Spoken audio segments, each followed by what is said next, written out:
In a split second, my world was turned upside down. My husband's voice pierced through the phone, cold and unforgiving. "Why do you always collapse when I need you?" His words struck as if he didn't grasp the urgency of the situation that had me rushing to the hospital, with our unborn child's safety hanging in the balance. "We're here, starving and waiting for your terrible cooking, and you're off relaxing in the hospital," he continued, his tone void of any concern. He then declared he was done and would go out to eat with his parents, leaving me to figure out how to get home on my own. His anger, though transmitted through the phone, hit me hard, blaming me for a crisis that I had no control over. His words instilled a deep sense of fear and anxiety in me, especially regarding our baby, whom I was desperately trying to protect. At one point, I was a passionate and respected cosmetic salesperson, known for my hard work, dedication, and a slew of accolades that solidified my reputation. I had a genuine love for my job, and it gave me a sense of confidence. Meeting my husband felt like a fairy tale come true, leading to an intense romance and eventual marriage. But when I found out I was pregnant, it came with a difficult decision: to leave my job to protect the pregnancy. It was a choice made with the family's future in mind. As I faced the challenges of pregnancy, my husband's support diminished, shifting from excitement to frustration.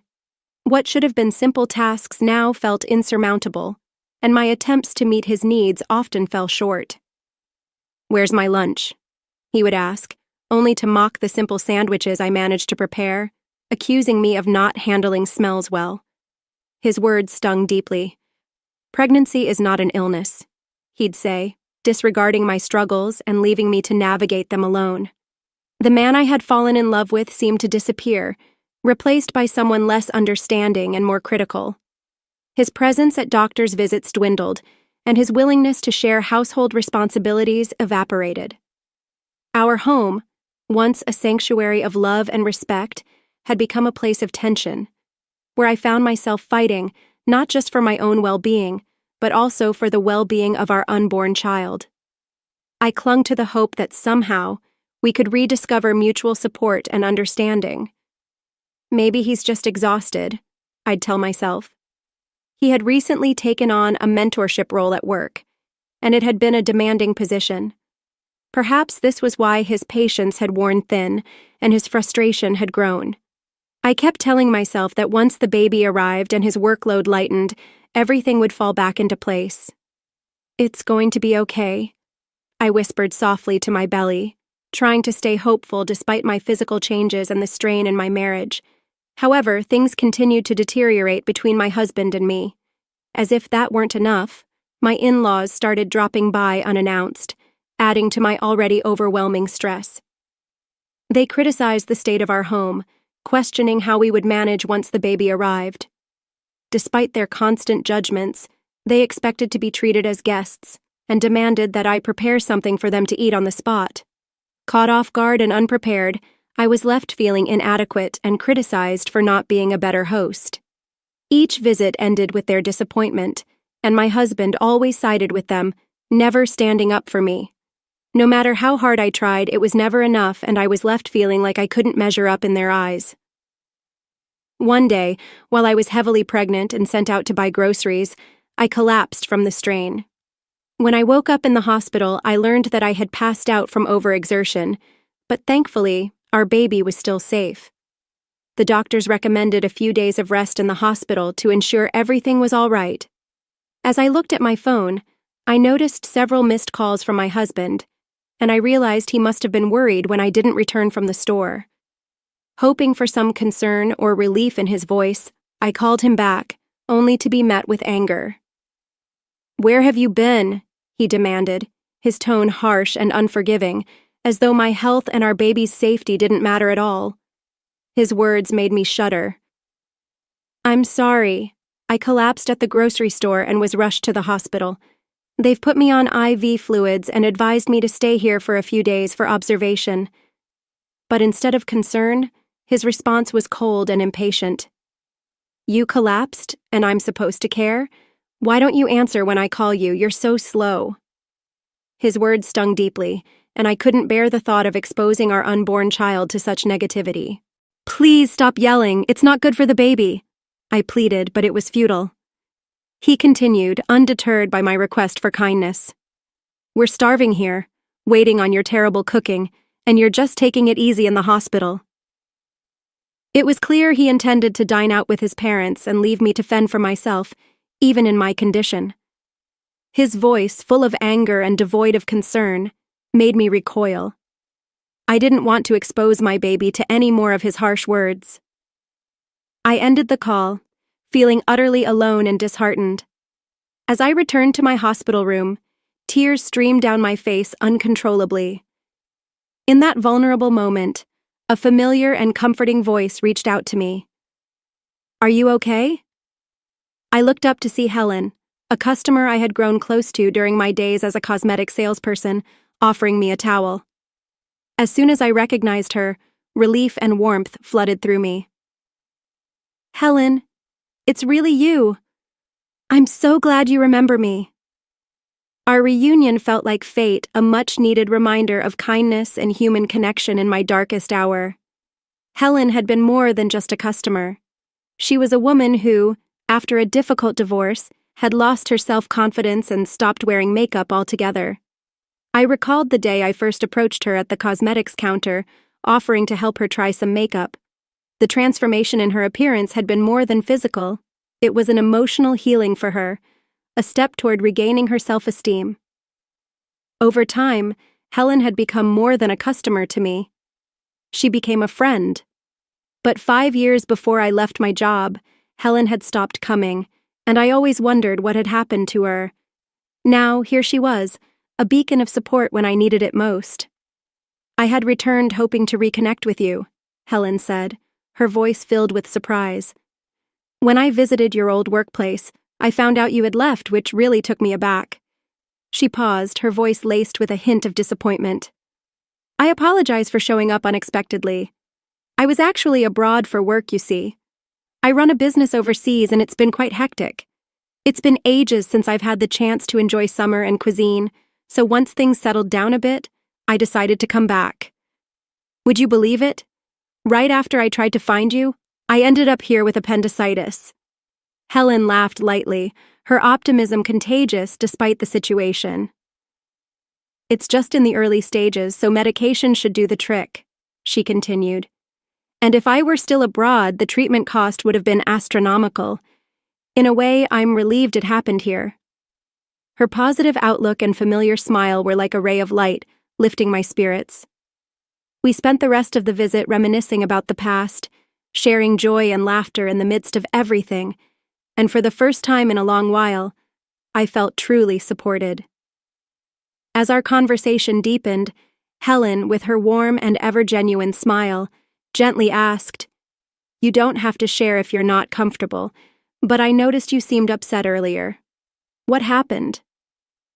Trusting Helen not just as a former customer but as a true friend, I opened up about the struggles I was facing with my husband and in-laws. "I'm really scared of raising my child in this environment, fearing they'll be treated the same way I am. And now that I've lost my job, the thought of living independently, especially with a child, feels impossible." To my surprise, Helen offered something incredible. "I actually have an apartment you could use. I manage a few properties as part of a project I developed on land I inherited. It's a cozy 2-bedroom with a separate bathroom, soundproof walls, and it's in a safe neighborhood close to supermarkets and even a police station. You wouldn't need a deposit right now, and you can start paying rent whenever you're ready. It's a really great deal. What do you think?" Her enthusiasm and sincerity were so palpable that I let out a laugh of disbelief. "Are you sure you can offer it to me at such great terms?" I asked, overwhelmed by her kindness. "Absolutely," Helen replied. "I trust you to take good care of it, and I think it's important to support each other when we need it most. You're more than welcome to stay there." Helen's unexpected generosity felt like a lifeline, offering not just a place to stay but a potential fresh start. Eager to help someone she cared about, Helen made it clear she wanted me to take the opportunity. Grateful, I accepted without hesitation. A few days later, Once I got the go-ahead from the doctors, I left the hospital and moved straight into the apartment Helen had arranged. She had taken care of everything with a simple phone call, showing just how much she cared. I didn't return to the home I had shared with my husband. Instead, I embraced this new chapter in Helen's warm, welcoming apartment. Despite the lingering guilt about not being able to pay rent right away, Helen waved off my concerns, assuring me it was fine. During my husband's work hours, I snuck back to our home to collect my things, only to realize how little I truly felt connected to the place. It seemed as empty as I felt within its walls. Helen's support didn't stop with the apartment. She also introduced me to a lawyer who had once helped her, reinforcing my decision to pursue a divorce. The lawyer's encouragement gave me renewed hope, and with every doctor's visit confirming the health of my baby, my resolve only grew stronger. One day, after a hospital visit, my heart sank as I saw my husband waiting for me outside. Panic surged through me, and although I tried to escape, my pregnancy slowed me down. He grabbed my arm, demanding to know about the lawyer and our living situation. I stood firm and told him that I would only communicate through the lawyer regarding the divorce, compensation, and child support. His refusal to offer support and his demands for me to return were met with my resolute refusal. When he tried to drag me back, a young woman intervened. Her name was Rebecca, and she knew my husband. Instantly, she positioned herself protectively in front of me. Though their exchange was familiar, it didn't hide the tension between them. Rebecca confronted my husband, refusing to let him take me against my will. Her determination and the mention of involving the police made him back off. The shift in the situation gave me a sense of hope and courage to stand up for myself. When my husband heard the mention of the police, he quickly retreated, his fear evident. I felt a wave of relief wash over me, so overwhelming that my legs nearly gave out. Rebecca, noticing my distress, rushed to my side. "Are you okay?" she asked, and I apologized, explaining how relieved I felt. Without hesitation, Rebecca called a taxi to ensure I got home safely. Though I felt guilty for causing trouble, she reassured me that it was no bother. When I told Rebecca my address, she was surprised to learn that we were neighbors. It was a happy coincidence that we lived right below her. Rebecca, cheerful and kind-hearted, turned out to be a new employee at my husband George's workplace. She had reported George's inappropriate behavior, which led to his removal as her mentor. George had a notorious reputation for his lack of empathy toward female employees, making insensitive comments about personal issues like menstruation and marriage. Rebecca shared how George's behavior at work had mirrored how he treated me during my pregnancy. 3 weeks after meeting Rebecca, we had grown close, enjoying dinners together like old friends. She shared with me that George had been transferred to a subsidiary company after a series of complaints about his conduct at work. What surprised me even more was learning that Rebecca was actually Helen's daughter, Helen, the successful businesswoman who managed several properties, including the apartment I was staying in. George had boasted about managing Helen's account, but his behavior had ultimately cost him his position. After discovering his actions, both at work and toward me, Helen had pushed for his transfer. Rebecca, resourceful and capable, had taken matters into her own hands to address the workplace issues without relying on her mother. However, once she realized I was connected to Helen, she felt compelled to act. Helen encouraged Rebecca to gather all the evidence against George, which led to his professional downfall. With his reduced income and mounting responsibilities, George's situation had dramatically shifted. Helen's advice was invaluable, urging me not to fall for any of George's attempts to win sympathy. She emphasized the importance of staying firm in my decision to divorce, and her words, coming from someone with such experience, gave me the confidence I needed. When I made the decision to divorce George, he tried to reach out through the lawyer, claiming how difficult work had become and expressing how much he missed me. He even apologized, saying he wanted me back. But I remained steadfast in my decision, supported by Helen's guidance. George had no choice but to accept the divorce and agree to the terms for child support and damages. Yet, my next major challenge came in the form of my in-laws, especially my father-in-law, who seemed overly enthusiastic about the baby being a boy. I could sense trouble brewing, and before long, my in-laws made their move. One day, as I was leaving, my father-in-law grabbed my arm.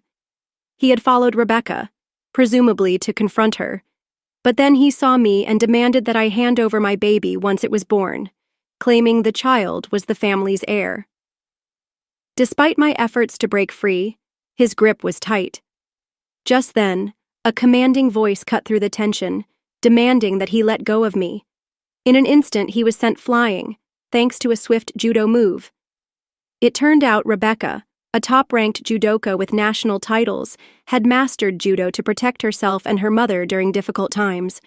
Rebecca confronted my father-in-law, criticizing him for ignoring George's behavior and for trying to control my life. She defended my right to rebuild my future, making it clear that they should stay out of it. As the sound of sirens drew near, I realized Rebecca had called for help before coming to my rescue. My mother-in-law, who had been waiting in the car nearby, watched quietly as the police arrived. They took both her and my father-in-law away. My father-in-law was arrested, and after reflecting on everything, my mother-in-law decided to divorce him.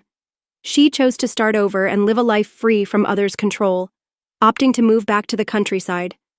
George, hoping to escape his own troubles, tried to convince his mother to take him with her, claiming he was tired of his job and the constant pressure. However, she firmly rejected him. Through the lawyer, my mother-in-law expressed her apologies and left behind some money as a gesture of goodwill. Helen explained to me that it was not uncommon for people to feel lost after leaving a marriage, and that the money was likely my mother-in-law's way of apologizing and supporting my son's future. Although I had been surprised by her support, given her previous behavior, I was grateful for her attempt to make amends. After finalizing the divorce, I gave birth to a healthy baby boy. My mother-in-law settled into the countryside, choosing solitude over staying with George. When my father-in-law was released, he found that the house was gone demolished by my mother-in-law before she left. He ended up moving in with George, but this only created more problems, eventually leading to George's resignation due to his tarnished reputation. Despite all the chaos, child support payments continued to arrive without fail, likely arranged by Helen and the lawyer. Rebecca, for her part, earned recognition at work and quickly rose to the position of project leader, gaining the admiration of her colleagues. Meanwhile, Helen's projects were thriving, particularly her initiatives for women-only properties and housing for foreigners. As for me, once my son grew older, I planned to return to work. Helen had kindly offered me a position at a new high-end cosmetics store she was opening, a wonderful opportunity that I was eager to embrace. Helen remained a constant source of support, showering my son with affection as though he were her own grandchild. Rebecca, too, made time to visit us, and her presence was always a reminder of the strength and kindness that had helped me through the most difficult times. Surrounded by such incredible women, I was determined to be just as strong and protective of my son, knowing that the love and encouragement they gave me would continue to guide me as I built a better life for him and myself.